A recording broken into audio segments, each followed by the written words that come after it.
Tunay na nagbubunga ang pagsisika para magtagumpay sa iyong napiling larangan.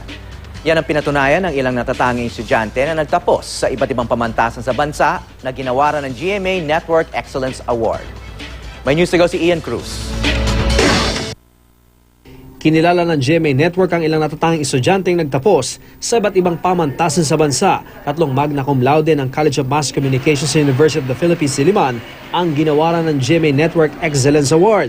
Sina Isabel Patricia Soresca, Maria Angela Teresa Sebastian at Iza Darlene Kai.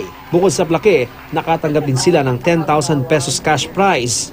Para naman sa Angeles University Foundation, ginawaran ng GMA Network Excellence Award ang summa cum laude na si Mary Helian Fabian at ang magna cum laude na si Rain Lander Musni. GMA Excellence Award din si Alvin Galang Jose ng Don Bosco Technical College, Mandaluyong, na nagtapos ng magna cum laude sa kursong Electronic Communications Engineering. 13 taon ang iginagawad ng Kapuso Network ang Excellence Award sa mga estudyanteng mahusay sa leadership, technical skills at academic performance sa larangan ng mass media.